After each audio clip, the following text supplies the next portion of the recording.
Funding for 4th Street Forum is made possible in part by the Helen Bader Foundation, working with community partners for over 20 years to support programs that help individuals and communities reach their greatest potential. MPTV is proud of our partnership with the Helen Bader Foundation.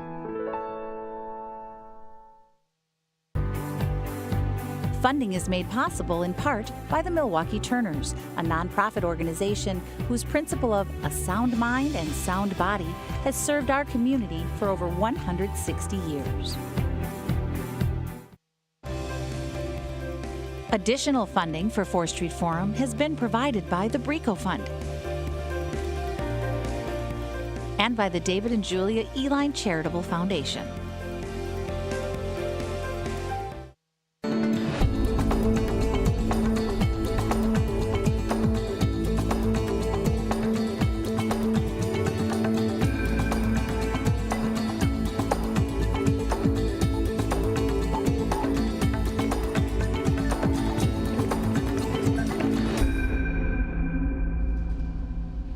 We're coming to you from downtown Milwaukee at historic Turner Hall.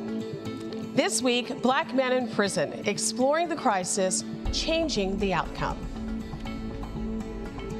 Hi, everybody. Thanks for being with us here at 4th Street Forum. I'm your host today, Denise Calloway.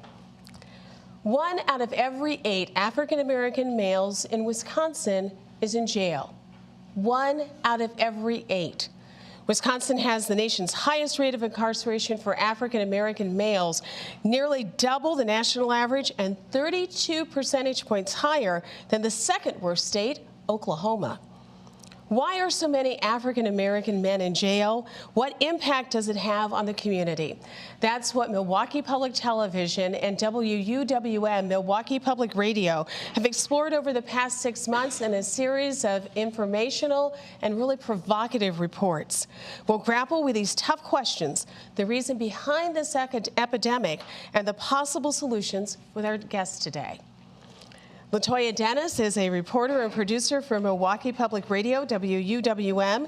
She and MPTV Black Nouveau producer Everett Marshburn have worked together on a 6-month project exploring why Wisconsin has the highest incarceration rate of black males in the nation. They have used both criminal justice experts and the personal stories of incarcerated men in order to understand the issues and to find solutions. Lois Quinn is a senior research scientist at UW-Milwaukee's Employment and Training Institute, where she studies the economic condition and welfare of urban center families. She looks at the effects national marketing stereotypes have on urban neighborhoods. Dr. Quinn is the co-author of the report, Mass Incarceration of African American Males, Workforce Challenges for 2013. Good to be here. Clem Richardson is a clinical counselor for Project Return Milwaukee, an organization that helps men and women leaving prison make a positive return to the community. Mr. Richardson is also the founder and CEO of Mana Behavioral Services, which provides workshops on gang intervention, as well as training boys for manhood and for fatherhood. He has been a mental health and substance abuse therapist for more than 14 years. Nice to be here. Thank you. We're glad to have all of you here to discuss this very important topic for our community. All of you have spent significant time researching and working on the issue of African-American male incarceration here in Wisconsin. What is behind this epidemic? Is it simply the case that more African-American men are committing more crimes? Or is there something else that's behind this issue? Latoya, why don't you get us started?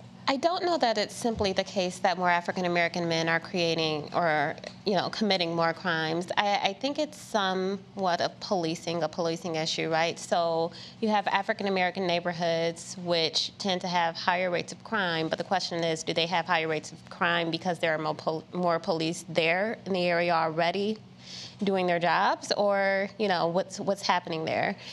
I'm not quite sure of that answer, but I feel confident in saying that it's not that African Americans commit more crimes, and that's solely the answer. Lois? I've been doing urban research for 45 years, I have to admit, and this is the most serious issue I have ever studied. And what's so serious about it is not just that so many men of a generation have been incarcerated, but the whole economic system around that is missing. We've seen our young people not have jobs. We have manufacturing leaving. We have a whole host of economic problems. We've focused on the one side of it, the punishment, but I see we've got to back up. We've got a very big problem in this community, in this state, and that's the larger picture that I think is fueling this huge disparity that you talked about. Well, Stephanie, I agree with the panel here. I mean, it's definitely a serious crisis. If you look at, this right here was an industrial city back in the days, and so pretty much you take away Briggs and Stratton and A.O. Smith and different areas, especially in the community where I grew up at, in the 53206 zip code, which is one of the worst, the highest incarceration rate in Milwaukee. They took away those different jobs, okay? And so then drugs were introduced to our communities. And so some of the young men are faced with turning to crime and different things to take care of their families. And so when this city right here was based on industrial and work and could take care of different families, that's no longer here anymore. And so some of these men turn to crime to help take care of their families. That's not an excuse, that's just the reality of it. And so most importantly, that's what I see. I also see for the drug crime, harsh convictions for the African-American young men compared to our white counterparts who usually get treatment or counseling. With the young man that, you know, will sell drugs, get caught with a gram of cocaine or something like that, they would get harsh sentences. And it also depends on the type of drug. Compared to like powder cocaine for our white counterparts will get lesser time compared to crack rock cocaine, they would get more harsh time for the African-American males. So those are just one of the issues. It's just like an onion. You know, layers and layers of issues that we're dealing with, but no one's willing to really discuss some of these issues. Well, we're going to peel back that onion in our discussion today, so look forward to that. But I want to talk about something that actually was just announced today. President Obama has announced an initiative called My Brother's Keeper, and it really is designed to address the issue of African-American young men, keeping them in school and keeping them out of the prison pipeline, because this, obviously, when we talk about high rates of African-American male incarceration, it's not an issue that simply is limited to Wisconsin. We just happen to lead the nation in this particular statistic. You get to be advisors to President Obama for the next few minutes. Where would you tell him he needs to start with this initiative? That's a very interesting question. When you talk to a lot of people, though, I think a lot of the issues do go back to poverty and mental illness. And I think those are issues that aren't necessarily addressed in the best way in the prison system. So if you're going to start anywhere, I think you have to start first with poverty, and you have to get people the mental help that they need, for sure. You're in the trenches. Yeah. You have the president here. What would you tell him? I mean, I would start with Head Start, you know, with working with the kids and starting right there as early as 6, 7, even 8 years old, educating them about multiculturalism. And when I was coming up, we had Black History class and learning about our culture. You mentioned schools. Definitely starting the schools. Our schools are flooded with 30 kids in a classroom. And we have 83% white females that's teaching classes. And so that plays a big important part, because some that teach, once they teach and get their internship complete, they go move back into the suburbs. And so then you have these kids here who's dealing with different issues in the community. You said poverty. If poverty is the driving force of the issue, then regarding to crime, well, how can we explain white-collar crimes? How can we explain the mafia? You know what I'm saying? And so there's different complex issues regarding poverty. Poverty is a mindset, you know, and so it really depends on the person, you know, because you do have some people that live in the inner city that live around trauma or situations that may happen, but they still tend to rise above those situations like that. And so I believe we should start with the kids and kind of work from there. What does it mean when the president elevates this discussion, though, to the national level, where he already has commitments of over $200 million from the Ford Foundation, the Robert Wood Johnson Foundation. What does it mean to this discussion now? I think it's critical to the big picture. Kids have to have dreams that they believe are possible. They have to see workers in their neighborhood, if they're construction, who are people of color. Sorry. If their fathers have lost their manufacturing jobs, don't come tell them they can do manufacturing. They have to believe that they can do it. So if the president lines up companies, and more than just the token handful, but he lines up companies that say, yes, we'll hire you, we will hire the ex-offenders, we will also hire these young people. And the thing I love about young people is they have no tolerance for hypocrisy. So they believe it when they see it. And I think that's what we have to start giving them. We want them to change their life trajectory. They have to see it's possible. You know, I think it's being said to a large group of people right now that you're important and that we believe in you and we're not going to let you fall by the wayside. And I think that's a message that's being sent right now to a group of people who don't always feel that way. So, yeah. Yeah, it's definitely empowering. These kids in the community don't see anyone model that. They don't see anyone going to work with a briefcase. You know, they basically see drug dealers or the media, the stigma in the media, how the negative things are in the black community. But they don't focus on the positive things with these youth. And so I think that's a great program that President Obama would start that. Just starting early on, you know, due to the prison pipeline, because failing schools equals successful prisons. And so we got to stop focusing on the negative things about the youth. And so just empowering with good programs like the president's talking about, instilling, that would be great to get something like that up and going. So, yes. You've all talked about a couple of different issues that impact what's happening to young people in our community, particularly as it relates to incarceration. Poverty, a lack of jobs, a changing environment in terms of even the types of jobs that are available, mental health issues. But other states have those same problems too. What makes Wisconsin such an outlier when it comes to African American male incarceration? One of the reasons, I believe, is because the lack of the resources. Okay, like we said, industrial city. So you take away the jobs, and African Americans don't own any airplanes, but they can fly to Mexico or Libya somewhere and get drugs, cocaine, and bring it in. This stuff was introduced to our neighborhoods, and so I grew up in a time in the '80s where it was gangs, drugs, and crime, and I was involved in gangs and drugs and crime. I was incarcerated before, but most importantly is it's even worse now, you know. And so you see a lot of African Americans that get involved in that because it's about money. It's about taking care of the family and this and that. And so what happens is you don't have the resources there. You take away the resources, cut basketball programs, cut back on school programming, cut back on recreational different programs. And some of African Americans don't have enough money to put kids in, you know, programs and this and that. Then some of them turn to crime, you know, and so that's basically what I see. I also think, though, that some places, some states have been more proactive in the way in which they choose to deal with people who say have drug crimes. So they may have turned to drug courts a lot sooner than what we're seeing here, and there may have been, you know, more political will there to do those sorts of things.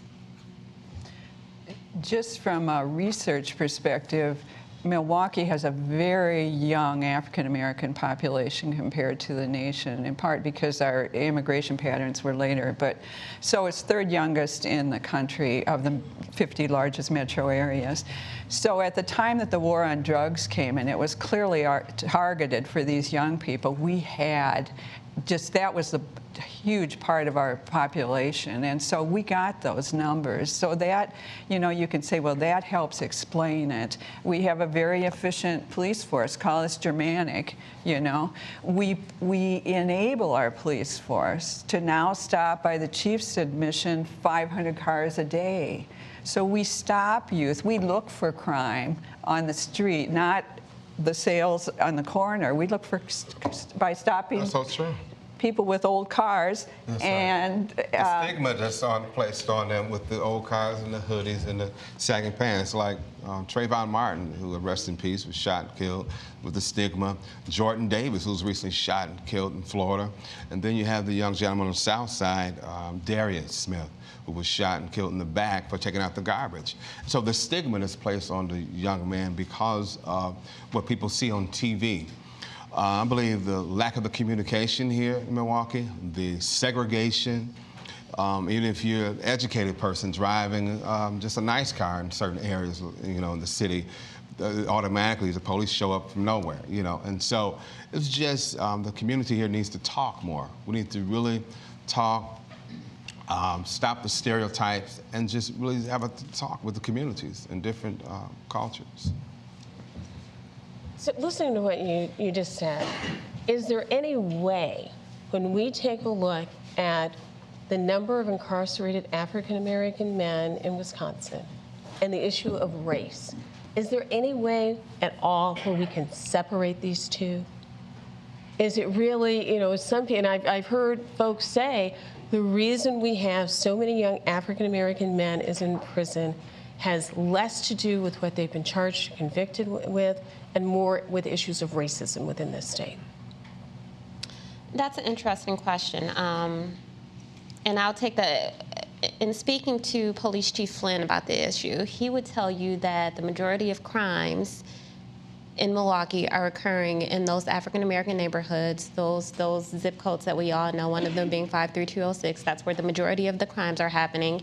And really what it is Black men who are committing crimes against other Black men. And so in looking at that, someone like Police Chief Flynn would say, absolutely, it's not a racial issue. It's an issue of where's the crime being committed.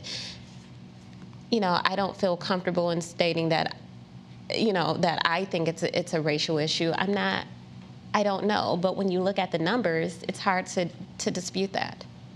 And the crime and the danger of the neighborhoods, which is absolutely essentially has to be, our children have to grow up where they can safely go to school. There are schools where you can draw a circle a mile around them and find 1,000 assaults a year within a mile of the school. More than that, car thefts. People can't raise children. Children can't be raised happily under those circumstances. The protection of our children is the other half of the punishment system, and both of them have some of the same root causes. But it's no less important. I agree with LaToya totally on that. We don't want to just say, we're not going to put people away anymore. It's not that easy. That's true.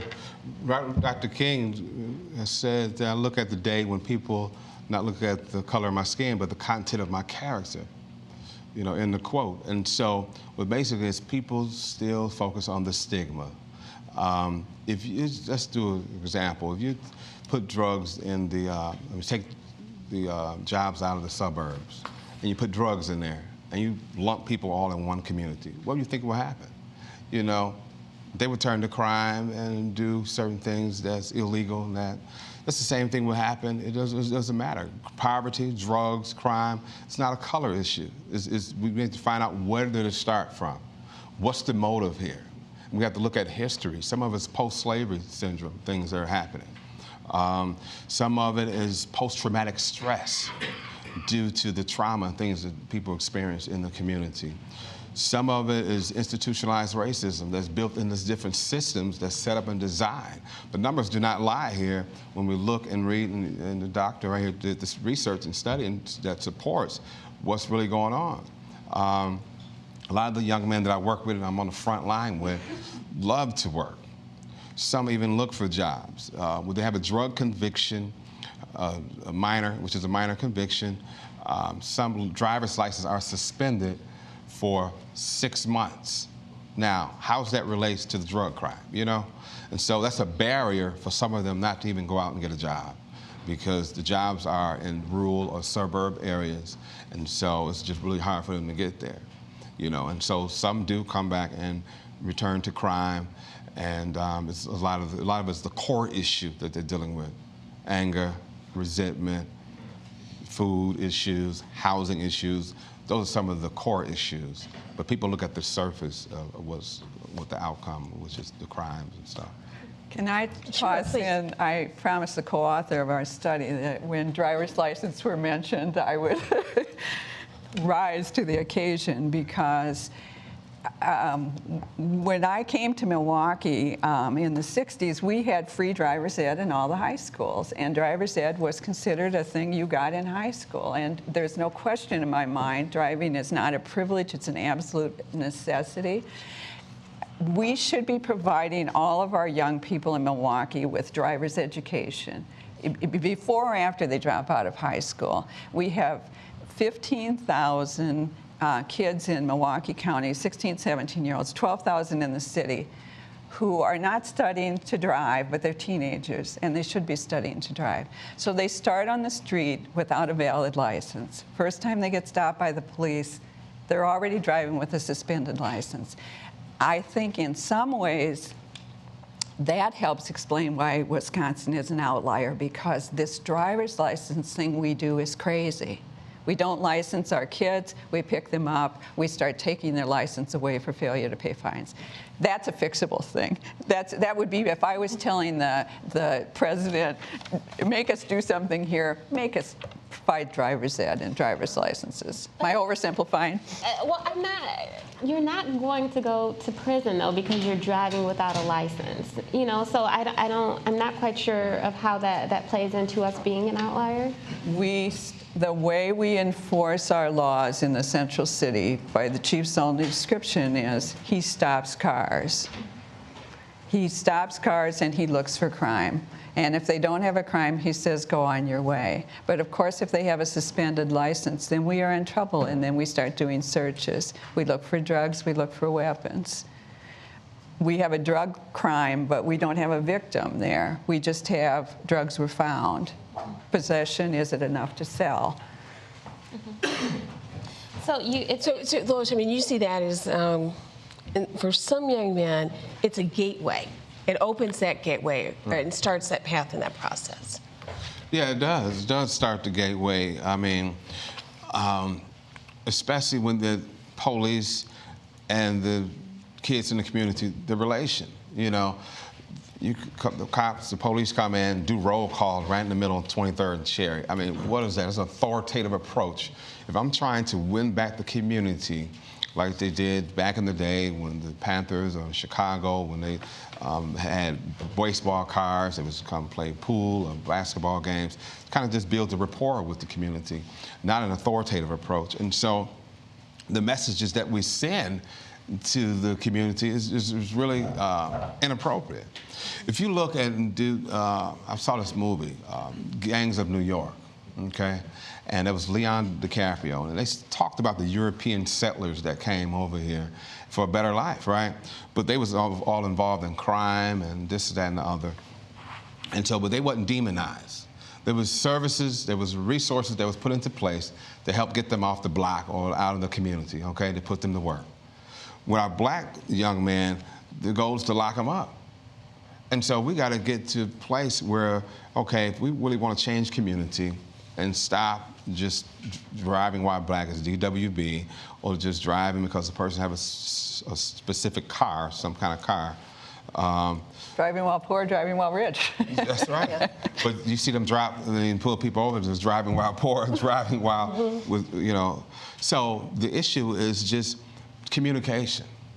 The issue is building a relationship and building the rapport and breaking down those barriers. And some people are not willing to do that. So I think what's happened here is we've kind of seen a picture that's been painted for us with a couple of things going on. You know, we've talked about the poverty being a real factor. a lack of jobs being a factor because folks need to be able to earn a living. They're going to turn to what they're able to find in their community. The whole issue around driver's licenses. Where do we begin to start then to address this issue? So right now we're talking so much about what are we doing when people come out of prison. Where do we begin to start to stop that prison pipeline, this path that so many young men are on that leads to incarceration? Where do we start? Okay, well, we meet them where they're at. And that means if it's on the corner, or is it in the local tavern, or whatever, or in the schools, in the high schools, junior high schools, basketball court, meeting them where they're at. It's time to communicate. This is a crisis. We know what's been going on. History, supports itself. We already know if we look back in history. But Project Return has already started doing that. We've been doing it for the last 34 years. Our goal is to help men and women return back into the urban reality. Fact and reality are two different things. Fact might change. The reality is some things may not change, but you can change despite your reality, what's going on around you. So we let the people know once they're coming home from prison that no matter what you've been through, the most importantly is we want to help you get to where you need to go. Okay, so the employers don't want to hire your past, they want to hire your future. In Project Return, we assisted over 185 men and women get jobs in 2013. We help over 87 people get stable housing. That's what we're doing to help change the outcome. Because if you don't do something different, you continue to get always what you got. And we call that insanity. I was talking to a local, I believe he's a psychologist by the name of Ramel Smith, who used to work with the corrections department. And he said, I left corrections and I now work with Children's Hospital and with children because I just saw this continuing pipeline and there was nothing that I was able to do there. And I wanted to have a bigger impact, and the way I could do that was to try and reach these kids before they became these very angry adults or juveniles who ended up in the system to begin with. So I think that would be a good place to start. You mentioned, Clem mentioned earlier, Head Start. Why not? That's right. That's right. Well, but one of the things that we do here in Wisconsin is when we take a look at figuring out what capacity we need for prisons, one of the factors we look at is how many kids pass the 3rd grade reading test. Mm-hmm. So early on, we almost have kids whose lives are perhaps predispositioned, or society thinks they're predispositioned to end up in the criminal justice system. They're being labeled very early on, and that's something that continues to follow them throughout life. I'm sorry, what are you going to say? No, go ahead. I agree with that. I work with kids in MPS. Even with the assessment tools, there's a disparity. The Winchester assessment tool and the Binet has proven and shown in the past to have been biased. And so we need more multicultural testing tools to help work with our Black and Latino young men. Even with the labeling that they put on them. There's a conspiracy, ADHD, and some of them are misdiagnosed and miseducated. For example, I worked with a young man who they said was real hyper, real active, and this and that. And so we had the social workers and the doctors and psychologists trying to label him. In short, basically, this kid didn't have breakfast. This kid would drink soda, eat sugar worms. And so when you be hyper and active, and so we really got to move past that and just start meeting people where they're at and really wanting to work with them. So I just wanted to share that. I think one of the most encouraging things about this discussion, which is not ours, but the larger one, which is not an encouraging discussion, is the faith communities and the leadership that they are showing, not only in Milwaukee, where it's absolutely critical, but statewide. There is a moral voice, there is an ethical voice, and it's pretty much in a vacuum. And they are providing guidance, which I find extremely helpful, and they are also providing us with a sort of a moral compass, because we can talk about what we should do with the kids and the people in the community, but we need to talk about the larger picture. We can have a discussion literally in this town about spending $1 billion on a new Bradley Center, an auditorium, and some recreational facilities. $1 billion. We can talk about putting a double-decker freeway system going toward Waukesha. We can talk about spending $1 billion, but where is the big Milwaukee plan, Marshall plan for our community and for our young people? This is silence. And it's not enough to just let every suburb stop African Americans every time they drive through, even if they live there, to protect themselves. At some point, we have to build this community. And we got to get real. I'm getting old, and I'm thinking we've got to get real about our priorities. And our priorities are really messed up right now, in my judgment. So why isn't that happening? Why aren't we spending more time talking about what we need to do to help young African American men stay in school, stay out of prison? And help the white community. Let them have jobs. We got a bill in the legislature right now that will prohibit not only raising the minimum wage, but will prohibit cities from having residential preference for construction projects. But why aren't we having that discussion? Well, if you're making money, why not? I mean, it's about making money. It's organized slavery. You can't make any money. You give them a number when they come in, 0, 0, such and such. When I started in the field, the number started at 2. Now it's up to 6. They've been branded with the numbers and branded with the felony. And so in Wall Street, they look at the numbers. You can't make any money if nobody's in-house. And so that's basically what it is. It's about making money. Like she said, billions and billions of dollars. It also, these prisons are built in rural suburb areas where farmers used to be. For example, Boscoville is out there. You have Walpond. These used to be farmers. Now they're working, and they're getting paid good money through the state. And so those are issues. At Project Return, what we do is we're working with this campaign called 11 by 15. The goal is to reduce the prison rate by 2015, okay? And so instead of paying $30,000 a year for a person being incarcerated, you can pay $8,000 a year for being on treatment. So that would cut the costs, And so that's what we're out to do, to help change the outcome. Another thing that you had mentioned, how can we change the outcomes? Education and job creation. Education and job creation is one of the things that would really help. That really helped me to get out of the situation I was in. So. I also think more of a focus on entrepreneurship. For example, I've spoken with a lot of people who say, I have a felony record, I can't get a foot in the door. And I know that there are some groups here who are now starting to turn to entrepreneurship a bit more. They're saying, wait a minute, so if someone's not going to give you a job, you have to find some legal means of making money. We're going to teach you how to create your own.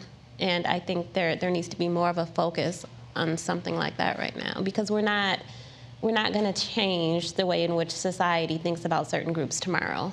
It's not going to happen. But for those people who are stuck in that cycle, what do you do? So I think entrepreneurship has to be a part of it. Lois, I want to talk real quickly about a statistic that you have and what's behind that statistic. One of the things your study found is that here in Milwaukee County, over half of the African American men in their 30s and half of those in their 40s have been incarcerated. In state prison. We didn't have the jail population. Yes, there's more. What does that mean in terms of the impact that has on communities and families when we take a look at the number of men who have been pulled out of communities? It's devastating. Zip code 53206, I used to work across from North Division High School for 3 years there. They've got the highest incarceration rate in Wisconsin, maybe one of the highest in the world. But they've also got 4,000 working parents who are raising families there, according to state income tax. They've got the highest concentration of working families in Milwaukee County. We don't think of them that way. Working poor, but working. There are literally thousands of families there that are making do, but they need those men. One of the sobering statistics from the study was African American men of working age that we looked at had spent 116,000 years in prison. I mean, just from the selfish, think of the labor lost there. That's a huge drain on the economy to take that much productive labor out of the economy. And of course, what does it mean for families? It's devastating. They make do. They're very resilient. This is a real asset. You know, think what they could do if they had the men working too. That's true. Definitely break down the family dynamics. When the man is not in the home, it breaks down the family dynamics. I mean, with the single parent home. I come from a single parent home. My mother did the best she could. And she's, you know, but most importantly, I made those poor choices, and by the grace of God, I recovered. But most importantly is, at the end of the day, these young men don't have those fathers in there, you know, and so they turn to, like I said, the group of their friends. They turn to gangs as a sense of love and support, and for respect because of the violence that's in the community. And so you do have a lot of the family in that zip code that do work. Those were some of the former A.O. Smith workers, some of the master lock workers, and that type of thing like that. So it is, the family values are there. Most importantly, you just don't have the jobs and the resources there. You know, so that's an issue. All right, we're going to go to some questions now from folks who joined us today in the audience. Yes, my question is I think a lot of times when we have these conversations, we're not using the correct terminology or asking the right questions. How do we begin to have a conversation with those who create some of the policies and legislations that are affecting black males being able to be successful in this society? So once again, I think a lot of times we blame black men for their condition, but it's how we are being socialized into a society that, to a certain extent, does not want or does not need us necessarily. That's why the condition is somewhat what it is. But my question is, how do we begin to confront policy, legislation, and laws that are affecting us being able to come out of prison and don't be marked for the rest of our life with a felony? Because that continues that lifestyle. That was a good question. What you want to do is talk, you know. You have to begin with talking with the policymakers, you know, let them know it's time to rehabilitate instead of incarcerating. That's basically what time it is. You have to lobby. You need to get with Wisdom, which is a powerful group that's connected with Project Return and MICA. And what we do is we advocate for the voiceless, the people that don't have a voice. And so basically going to Madison, lobbying and speaking, and also challenging some of these elected officials to let them know, hey, we're not going to stand for it anymore. We need to come to the table and talk about what's going on in our community and address the issues with our men and women that's returning home from prison. So that's what time it is. It's time to talk and communicate. What did you find in your reporting, LaToya? Is there that willingness on the part of policymakers to have that kind of discussion about things like alternative sentencing? Some of them. You know, there are some people who are really pushing alternative sentencing. I know that District Attorney John Chisholm is all for drug courts. You know, there are some who aren't necessarily there yet, and until I think the larger community is in favor of something like that, I don't know how much movement you'll actually see towards things like that. Senator Nakia Harris introduced legislation that would require, I believe it was some sort of racial disparity impact for all laws that are passed. I don't believe that's even gotten a hearing yet. You know, so there are some lawmakers who are really looking at this and saying, you know, how are minority communities being impacted? But unless all of them are on the same page, it's a really difficult hurdle to maneuver. We could also think about the other end. I mean, if you think about it, that literally half of the African-American men in Milwaukee County in their 30s have already been in state prison. Statewide, it's 49%. This is not just a Milwaukee problem. This is a state problem. But then if we say, okay, they come out, and do they ever get a chance? I mean, that's why I'm glad the religious are involved. I mean, we might think at some point, you did your time, you get another chance. And one of the most basic is this CCAP system that the circuit courts maintain that puts prison sentences and even charges, guilty or not, on the internet for the rest of your life means that 30 years from now, these young men who aren't young anymore are still going to have their whole history out there. You can have a law that employers can't discriminate, but you just look it up and then you say, I'm sorry, you know. Do we ever start forgiving these men? And do we ever say, okay, once you do your time and you prove your worth, try it again, you know, we'll give you a chance. And I think we have to do that. But you got to live with somebody's going to mess up and they're going to do something pretty horrible, and is that one crime going to be enough that you say, oh no, we got to have it all out there? Well, so, I just wanted to follow up on one thing that Lois said, and that is that I think a lot of people see this. We're focusing on Milwaukee because we live here. However, a lot of people see this as a Milwaukee issue, and as you pointed out, across the state, it's 49% of black men. Not all black men live in Milwaukee, so it's more than a Milwaukee issue. And when we start looking at it in that way, we might see more movement. That's true. I'm thinking expungement. You know, when do they, because they're tagged with a felony, you know, for long periods of time, but when can we do a program, set up a program to help the outcome? Expungement would be good because, like you said, I mean, the employer don't want to hire your past, they want to hire your future, but most importantly, they still look at it, like the doc said here. They look at your records and they look at the criteria for a job. And so that's most importantly. Some of the men in Project Return that we've gotten jobs, we pretty much coached them through interviewing skills. We let them know that despite what you've been through, we're here to empower you and hopefully you can get employment. And so most importantly, we empower them and we instill hope in them despite what's going on, even though we push the entrepreneurship,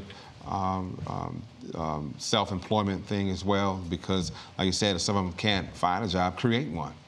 You know, and so that's the most importantly, I call it transferable skills. Transfer those negative skills into something positive and make it work for you.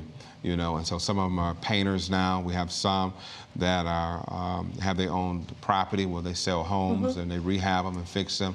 We have some that sell cars, and so there's a way. That's right. It is a way. Right. It is a way. So yeah.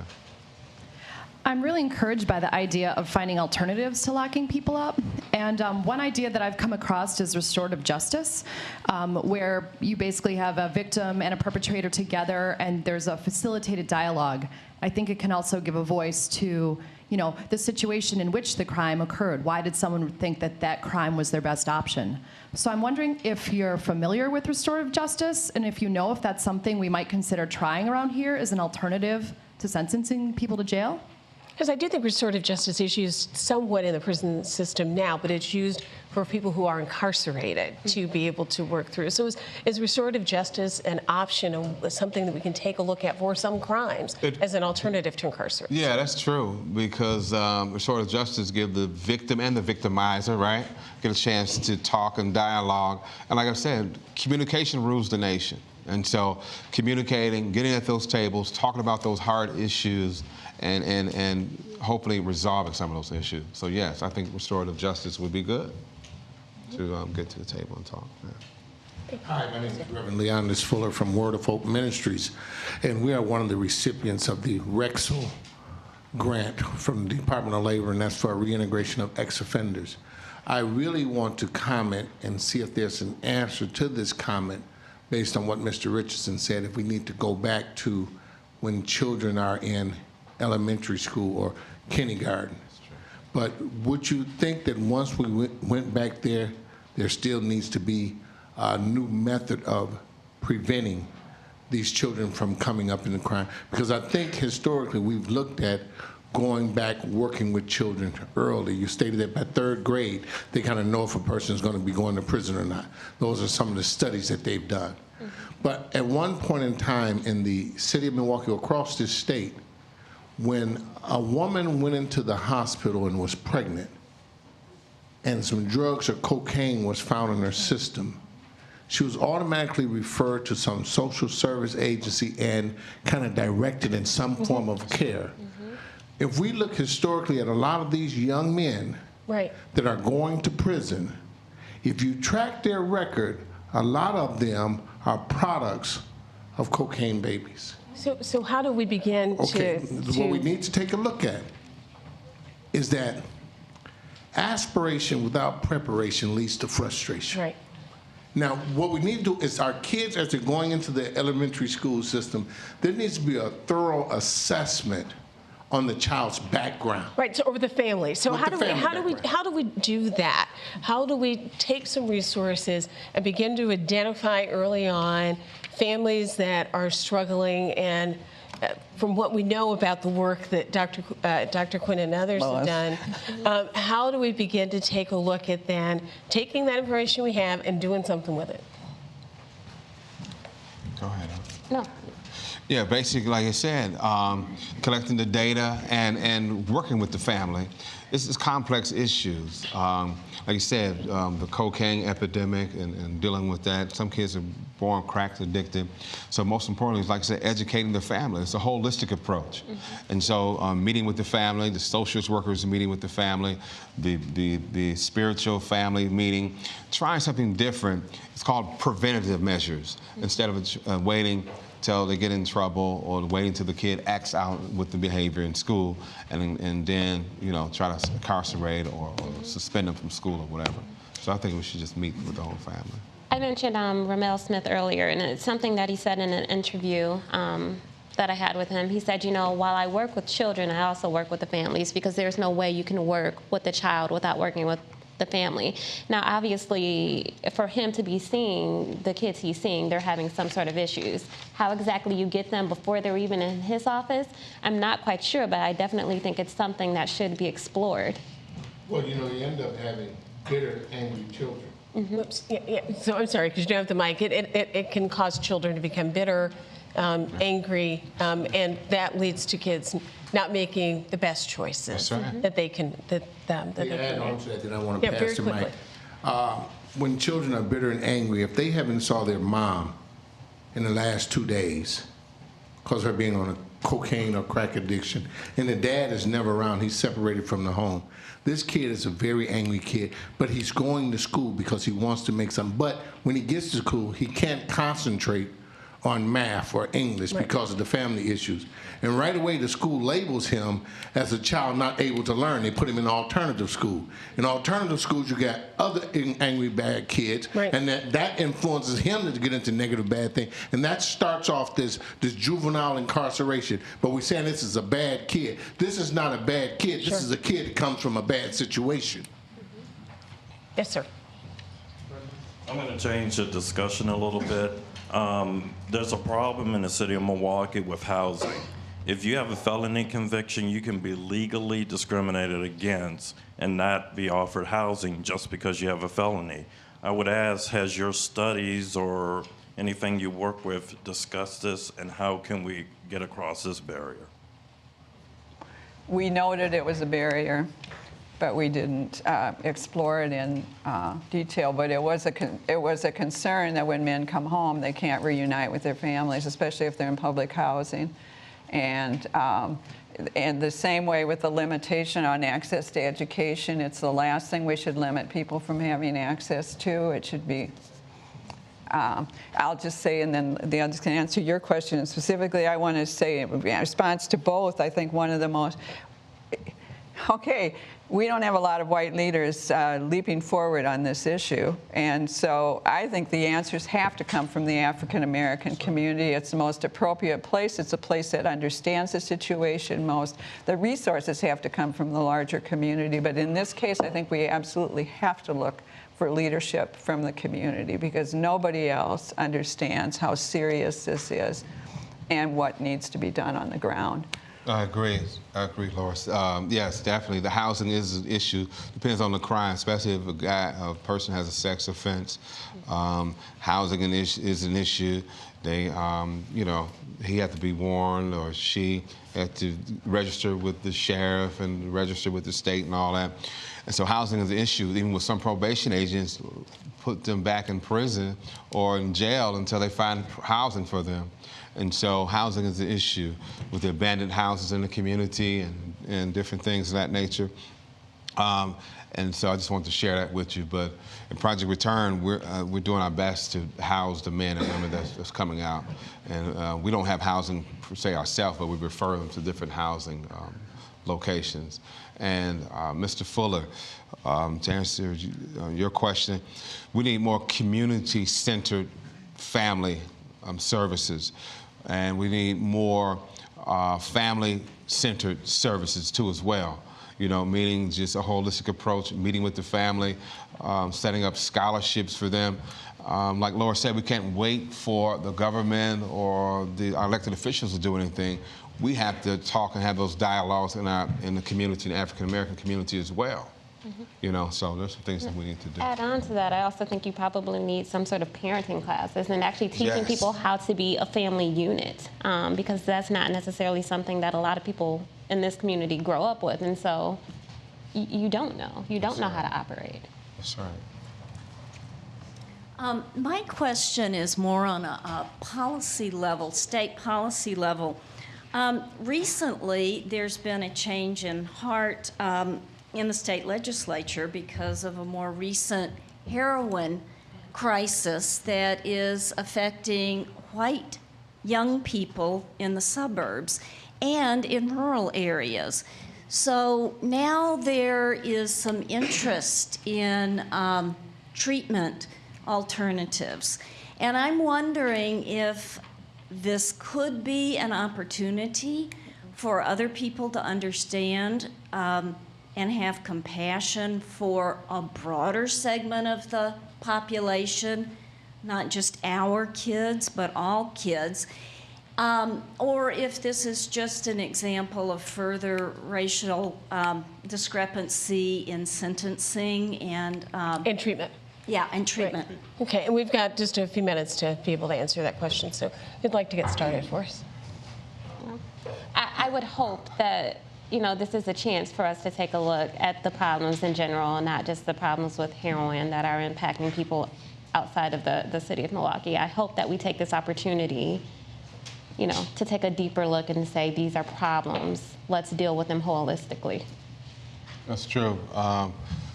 It's a big epidemic. One thing about drugs, they don't discriminate. So I don't care if you live in the suburbs, crack house, or the White House. It messes with you. Most importantly is working with the person because they're dealing with some interpersonal issues. That's the most important thing. There's also a big crystal meth epidemic in the rural areas that they don't talk about. But when the crack epidemic hit, it was, let's lock them up, throw away the key. And so you see the disparity there too as well. So most importantly, with Project Return, we wanted to assist and help anyone, no matter where they come from or what race or whatever. So we wanted to help the person out. You know, I think one of the things we've learned in our discussion today is that this is a much more complex problem than simply here's a statistic. It really has been, I think, an opportunity for us to peel that onion back a little bit and see all of those different layers. And I think to also walk away with a better understanding, this is not just an issue. While the minority community may feel the immediate impact, this is not an impact that's just limited to minority communities. So as we take a look at how we move forward, where we go from here, last question for each of you, where would you start? You get the ability to pick where we start. Mr. Richardson, where would you start for us? Where would you start in about 20 seconds? Okay, we'll start with education and job creation and lowering the risk for offenders. You know, instead of incarcerating, let's rehabilitate. Let's go back to ways where we can communicate and talk about community and meet people right where they're in their own natural environment. This study was pretty much ignored for a number of months, and then WUWM and MPTV got on it, and they started hammering. And I cannot tell you how valuable it has been to have public radio and public television keep on it. It's not, oh, I knew that. Okay, what's the next issue? So that's what I would say. Stay on it. Don't let us walk away from it. I think this has been a huge service to our community, what you have put together here. Immensely grateful. And LaToya, you get the last word. From what you've seen, where do we start? There are two places. I would say education, because a lot of the people that I've come in contact with have trouble reading and writing. You're going to find it difficult to get a job there. And I would also say rehabilitation. Like, we can't keep punishing people, you know. Great. Well, thank you all so much for this very rich discussion that certainly is to be continued. Thank you for being with us.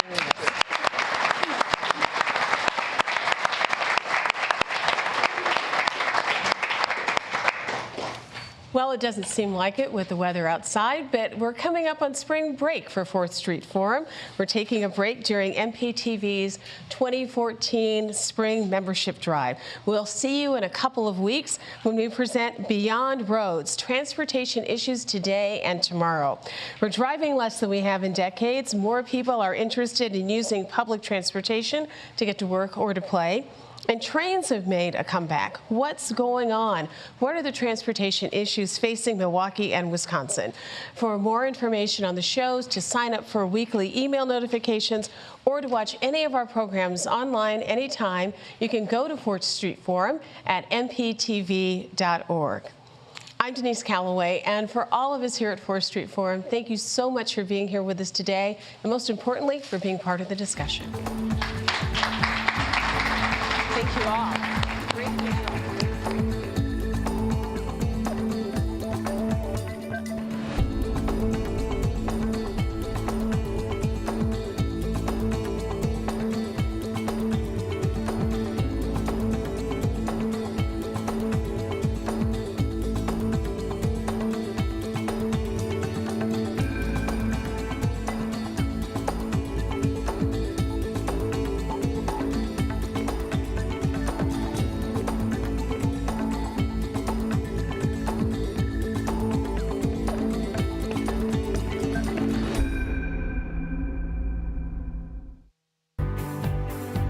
Funding is made possible in part by the Milwaukee Turners, a nonprofit organization whose principle of a sound mind and sound body has served our community for over 160 years. Additional funding for 4th Street Forum has been provided by the Brico Fund and by the David and Julia Eline Charitable Foundation.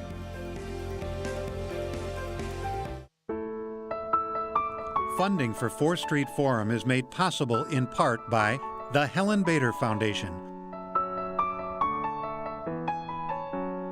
working with community partners for over 20 years to support programs that help individuals and communities reach their greatest potential. MPTV is proud of our partnership with the Helen Bader Foundation.